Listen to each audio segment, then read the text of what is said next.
जय सिया राम जी, जय हनुमान। स्वागत है आपका आपके अपने श्री राम जी के YouTube चैनल साधना मार्ग में। आज हम इस वीडियो में आपको ऐसी 3 बातें बताने जा रहे हैं जिन बातों का अगर आप राम नाम का जाप कर रहे हैं या करना चाहते हैं या राम जी से जुड़ना चाहते हैं तो इन 3 बातों को गांठ बांध लीजिए। यानी कि इन 3 बातों को आप मान सकें, इनका पालन कर सकें, इन पर चल सकें, तभी आप राम नाम का जाप करिए।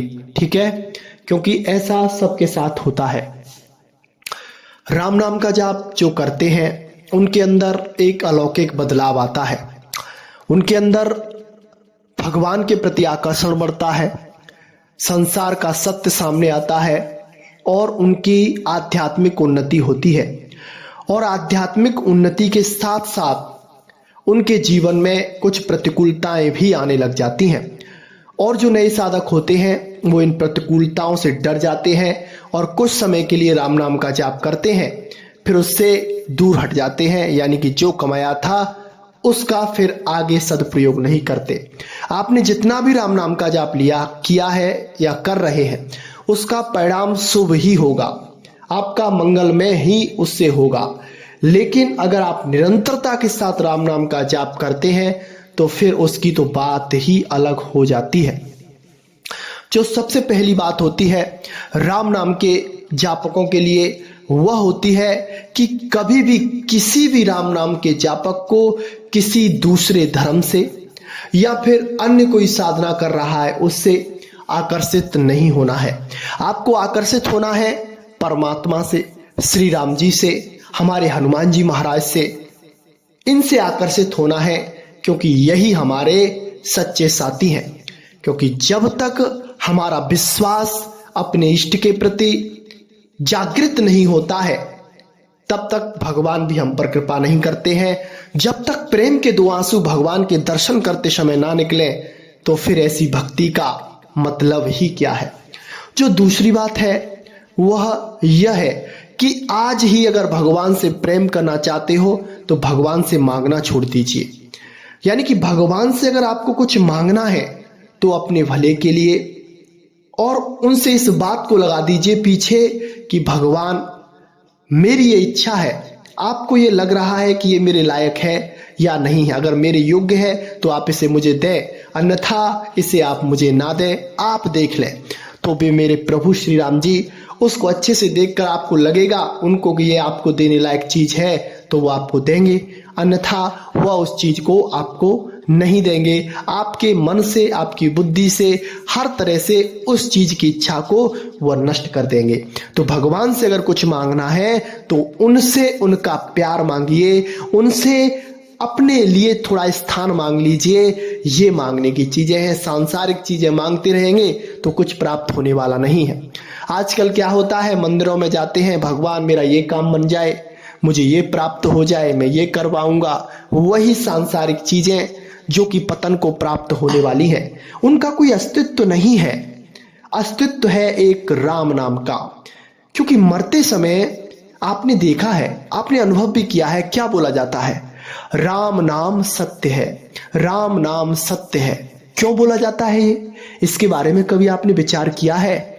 अरे संसार में जितने भी लोग हैं उनका सत्य वही होता है कि उसे 4 कंधों पर जाकर अग्नि में समर्पित कर दिया जाता है, उसकी राख बन जाती है और बस रह जाता है उसके कर्म, उसका नाम जाप, उसका सब कुछ।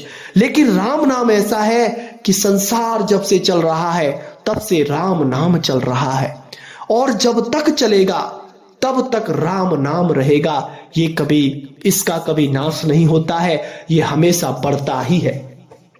और जितना ज्यादा कलयुग बढ़ेगा उतना ज्यादा हमारे राम नाम के जाप का प्रचार प्रसार राम जी की कृपा से और ज्यादा बढ़ेगा।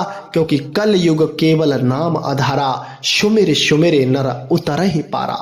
जो तीसरी बात होती है वह यह होती है कि भगवान से आप बात करना शुरू कर दें। यानी कि अपनी परेशानी सांसारियों के सामने रखने से अच्छा है उस परेशानी को अगर आप भगवान के चरणों में रखते हैं, उनसे प्रार्थना करते हैं कि मेरी ये परेशानी है, भगवान मेरी इस परेशानी को आप दूर कर दें, इसका मुझे मार्ग दिखाएं, कैसे मैं इससे बाहर निकल सकता हूँ? क्या ये माया जनित है? क्या आपके द्वारा भेजी गई है? आप कैसे हैं? आपने भोजन किया है या नहीं किया है? इस तरह से आप परमात्मा से बात किया कीजिए, भगवान से अपनापन स्थापित कीजिए। और भगवान अपनेपन से जितनी जल्दी रीझ जाते हैं उतनी जल्दी ना तो किसी तप से, ना किसी साधना से, ना किसी ऐसे कार्य से रीझते हैं कि वह धार्मिक हो या फिर अलग दिशा की तरफ ले जाता हो। भगवान तो रीझते हैं सच्चे प्रेम से, क्योंकि राम जी हमारे प्रेम के अधीन है। क्योंकि राम जी को जो पाते हैं वह प्रेम को पा जाते हैं, और प्रेम रूप ही हमारे राम जी हैं। जैसा आप राम जी के सामने रख देंगे वैसा आपका वो भोग लगा लेंगे, लेकिन अगर उसमें प्रेम होगा तो उस भोग को वो खुद भी लगाएंगे, अपने परिवार को भी लगवाएंगे। राम जी खाएंगे, सीता मैया खाएंगे, लक्ष्मण जी खाएंगे, हनुमान जी महाराज खाएंगे, सबको आपका दिया हुआ भोग मिल जाएगा, क्योंकि हमारे प्रभु श्री राम जी ही सभी रूपों में विराजमान हैं। हर जगह हमारे श्री राम जी हैं, बस आपके अंदर उनको पाने की प्यास होनी चाहिए, उसको समझने की ललक होनी चाहिए, और होठों पे राम नाम होना चाहिए। बस राम नाम के जाप से, राम नाम के प्रभाव से ही आपका जीवन सार्थक बन सकता है, और राम नाम के जाप के से ही आप उन्नति को प्राप्त हो सकते हैं। अन्य कोई साधन कलयुग में है नहीं। चाहे आप राम कहें, चाहे कृष्ण कहें, चाहे राधे राधे कहें, लेकिन नाम से जुड़ जाएं, कैसे भी करके नाम से जुड़ जाएं तो सब कुछ आपके लिए सुलभ हो जाएगा। तो मेरे प्यारे श्री राम जी के भक्तों, आज के लिए बस इतना ही। मिलते हैं आपसे बहुत जल्दी एक ऐसी नई जानकारी के साथ। तब तक के लिए जय सिया राम, जय जय हनुमान।